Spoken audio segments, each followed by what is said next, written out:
I used to roll my eyes and never give a shit about love. Christee, thank you so much for speaking with me. I'm just curious, what area of the country are you in right now? So I currently live in Toronto, Ontario. Okay, just wanted to make sure that you were here in Toronto.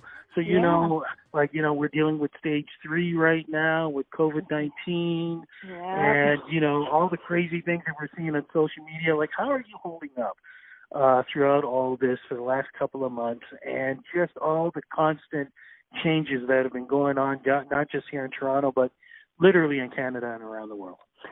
You know what? I got to be honest. I don't think this is anything that anyone could have prepared for, especially musicians and artists. This is our living. It's our way of life. And, when everything was sort of closed down and there was no more live music for a while, I think, we were all sort of left to to figure out, how do we continue on? Like, how does the music continue? How do we reach fans? And, I kind of told myself at the beginning of the pandemic, I said, no matter what happens, even if live music doesn't come back, the music is not going to stop. And for me, since the whole pandemic, I actually released a single. I put out a music video that we created during the pandemic. I continued on. And I think that's really all you can do when things are so uncertain, So I've just been continuing to create, and I think that's all we can do.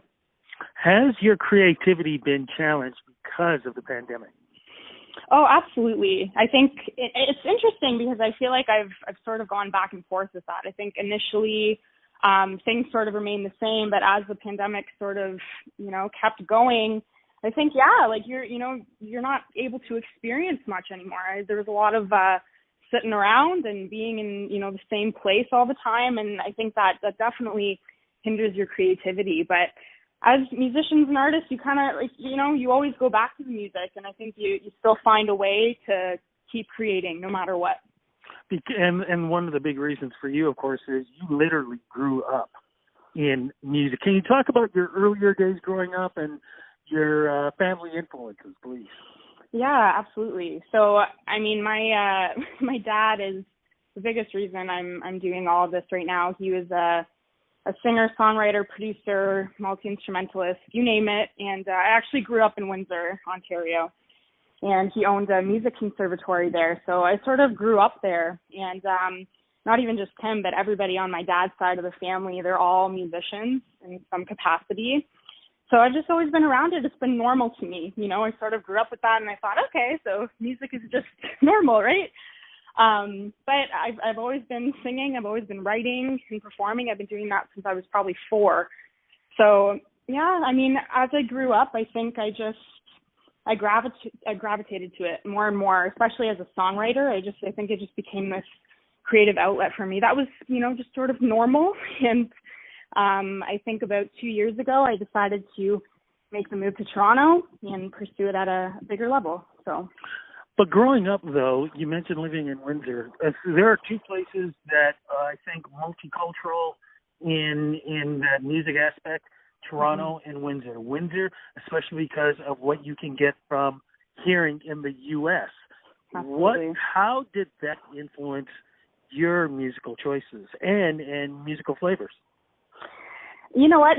It's funny because I know that growing up in Windsor, I'm right across the river from Detroit, but I got to say, I think for me, a lot of my influences sort of remained Canadian based. I think Avril Lavigne was my biggest influence when I was growing up. So, it's cool because now that I'm in Toronto, I find that I've actually gravitated to a lot of Canadian artists, and that makes sense, right? Because I'm just immersed in Canadian talent, which I think is normal, but I don't know that I can speak so much to the influence of the U.S.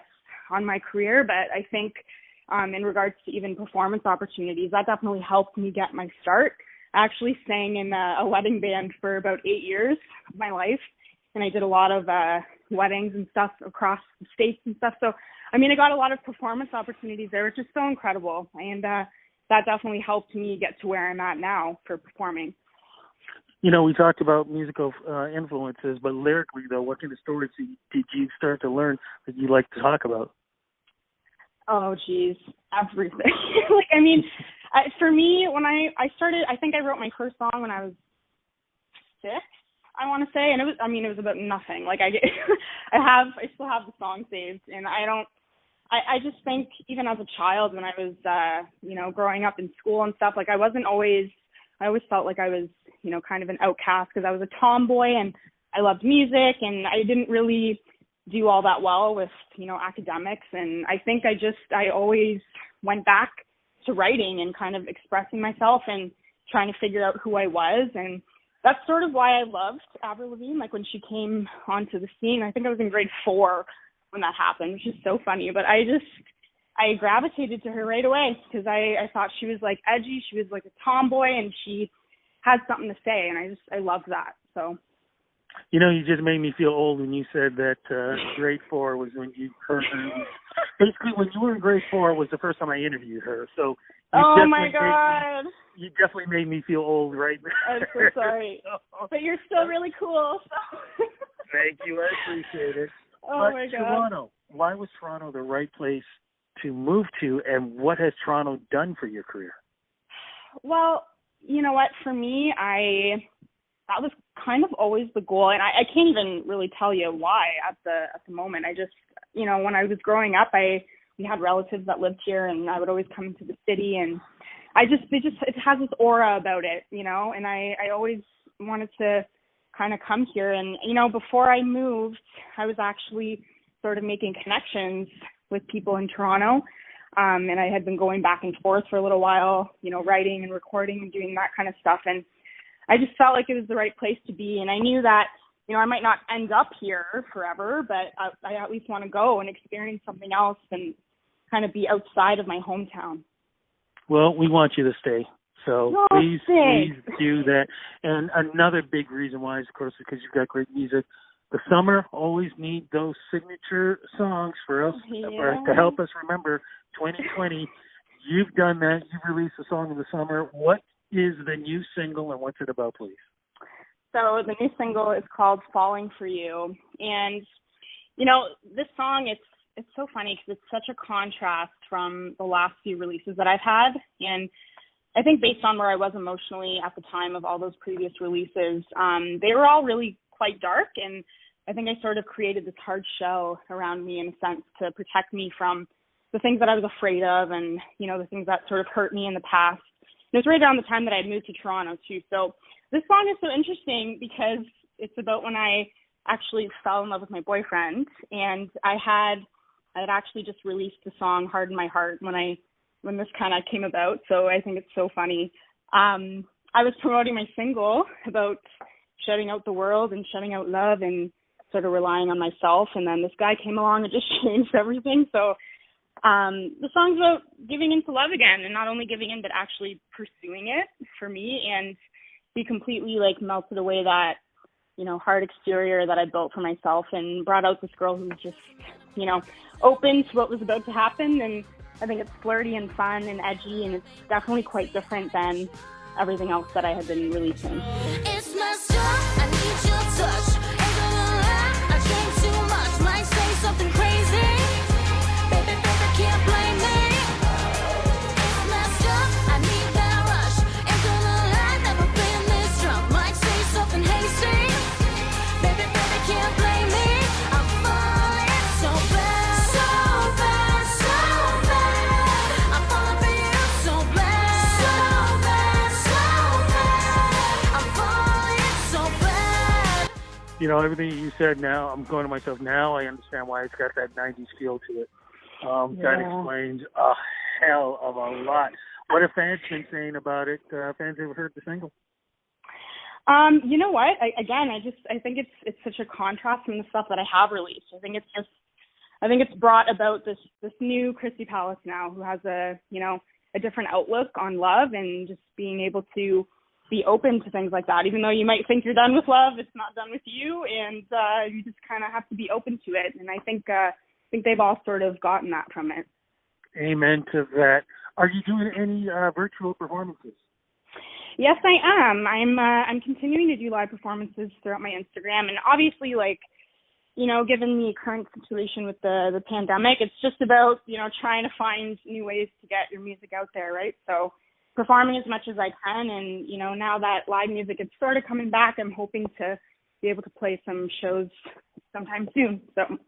Okay, and another question I think is really important because you talked about this is all about self-discovery. Mm-hmm. There are young people out there, there are older people out there who are still trying to find themselves. What advice can you give them, especially dealing with COVID-19? The fact that racism is being spoken with in such a different manner. People are, going crazy over wearing masks, not wearing masks. I mean, there's just so much being pumped into people these days. And as they're trying to find out who they are, what advice can you give them throughout this tough time?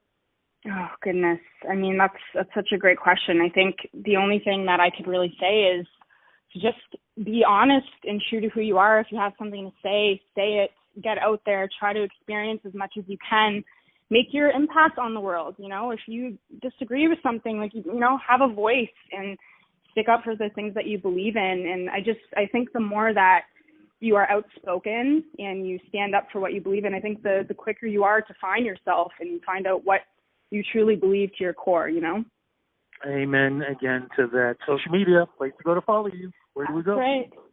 At Christee Palace for all my socials on Instagram, Facebook, Twitter, you name it. Just look up at Christee Palace. And my website is ChristeePalace.com. Pretty easy. Thank you so much for this interview. And I'm going to say before, as we're wrapping this up, you've got one of the coolest names I've ever heard. You're so cool. So do you. love your name. Thank you so much for doing the interview. And, as I've been telling everybody, I'm so hoping that at some point in time, especially because you're in Toronto, next time we can do this interview one-on-one, because I know on a day like today, we would have probably gone maybe over the City Hall, done it outside, enjoyed the weather. Yeah, that would have been amazing. Hopefully next time. Hopefully next time. Be safe. Thank you again. We'll talk soon. You as well. Thanks, Rudy. Take care. Bye-bye.